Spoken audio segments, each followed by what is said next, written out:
Maxwell Maltz, in his book Psycho-Cybernetics, highlighted a very transformative idea around self-image, meaning if you want to change your environment, if you want to change your reality, you must first change what is considered normal within your self-image. And this is a precursor to a very fascinating and equally transformative post by All Is Mind, how to manifest huge goals. So let me take you on a journey this evening, gentlemen, around what is a huge goal, if not a goal that you believe inaccessible for you. And that is the key in making that goal accessible, or the new normal for you. What is a small goal, if not a goal that you believe perfectly natural for you and your life? Yet to have something, it cannot be bigger than you.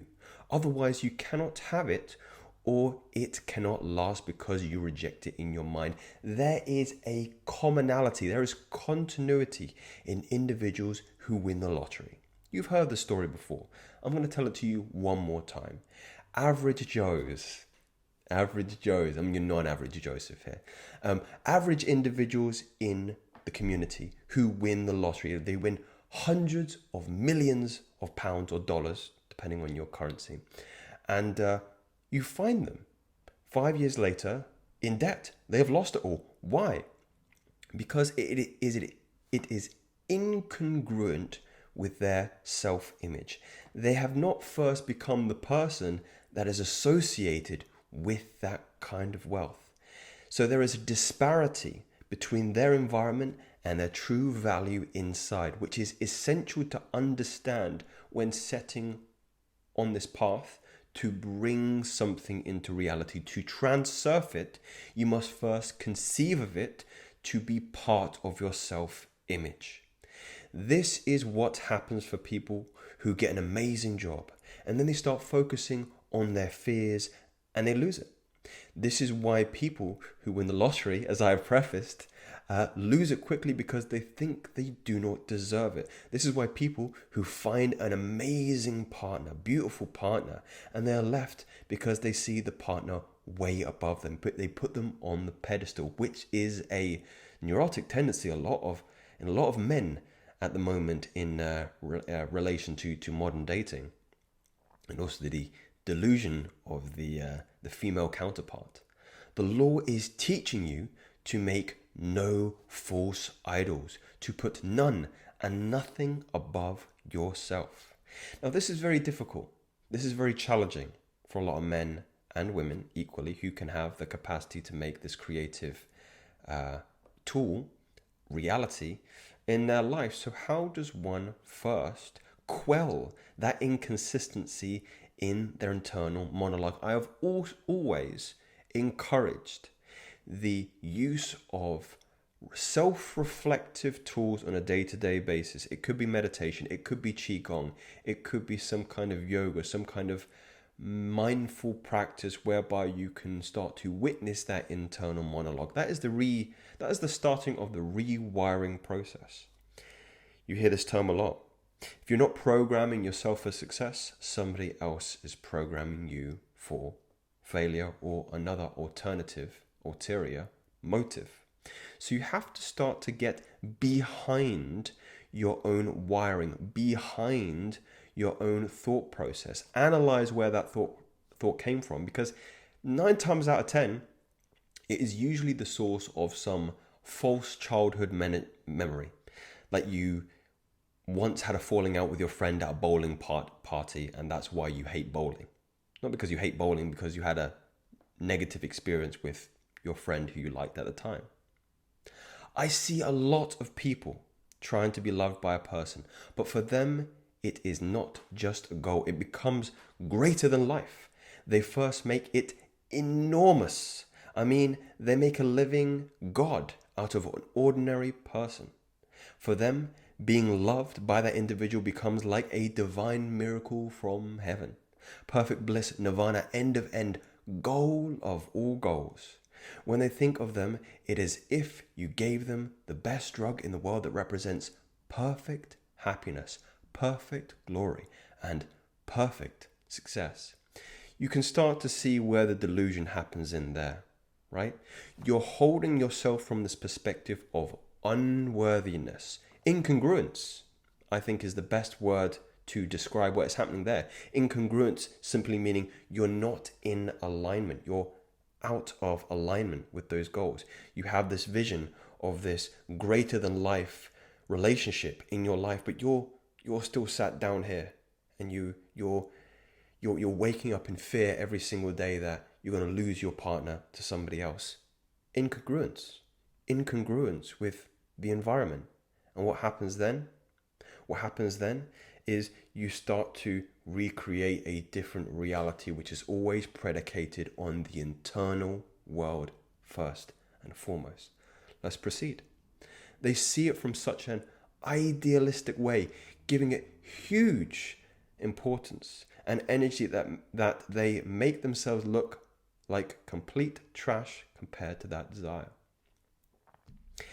That is just self-sabotage at its best. Wake up, you don't even consider breathing so huge, yet it makes you alive. Think about that. Breathing giving you life itself, yet you expect it as a normalcy in your life. The day you put such pressure on your ability to breathe, you will also have problems, even with such a natural thing. Even with that natural thing. Yet the love is as natural, but because you put yourself above it, or below it, I should say, it feels like a miracle. This individual has already made another post on how craving and needing you are just rejecting. I always like to say that when you crave something, you repel it. Why? Because you're coming from a perspective of not having, of not being grateful that you have said thing. I've always used the mirror concept because I believe it is the most powerful one to denote when explaining this principle, is that you cannot see the smile in the reflection in the mirror until you first smile. You need to smile first if you're going to see the reflection smile. If you want to see the smile in the outer world, you have to smile in here first. It starts with you. This is what we mean when we are I mean and we talk about being creators of reality. Because it starts here. It starts with us.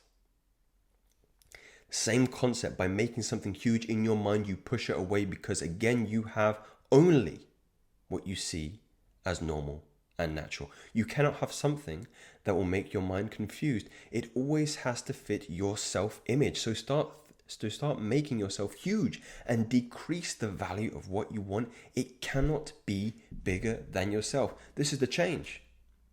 This is the pivoting point. This is where you start to transurf reality and make nature your slave, as it were.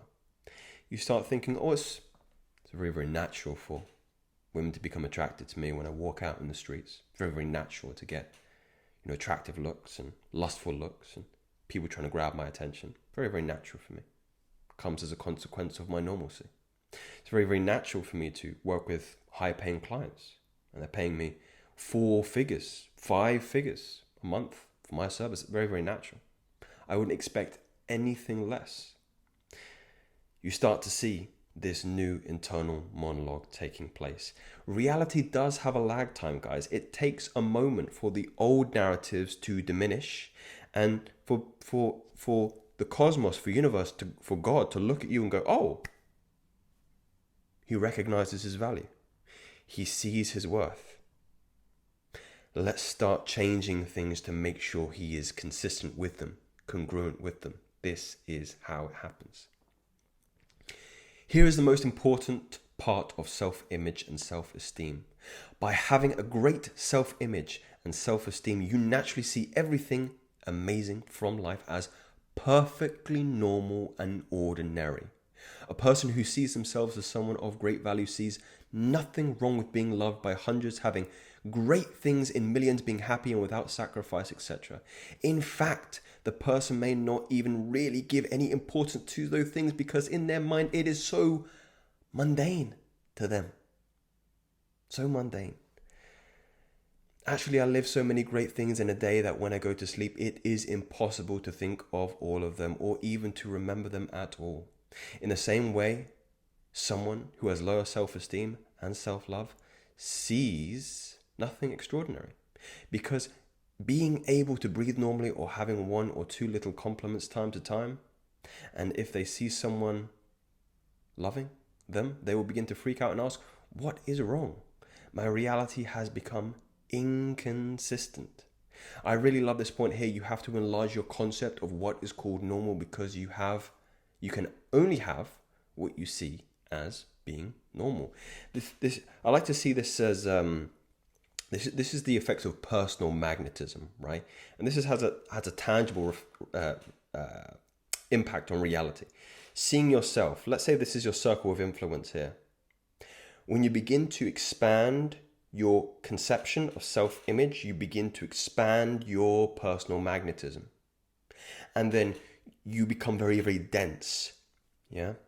Like a planet with greater mass, gravity starts to warp and bend around you. And that gravity, that mass is intrinsically tied to your own self-conception of value, of worth, and what is considered normal in that field of magnetism. This is how it happens. Nothing in your life can be bigger than you and your beliefs. So the whole point of practicing the law consciously is about rising yourself and your beliefs. It is not about making idols of exes or people. It is not about giving importance to material things. And it is not about making yourself sick and desperate, because people unknowingly create their own suffering. They create their own suffering. It is all about making yourself huge, larger than life, and to the degree that you become huge in your mind, and the things and people in your life will reflect that value or greatness. Some people do the opposite. Again, guys, you need to see yourself as greater than anything or desire. The minute you start thinking, $10,000 per month, I can never earn that money, is the moment you never do. These are not theories, gentlemen. These are facts. And I'll speak to you again soon. Take care.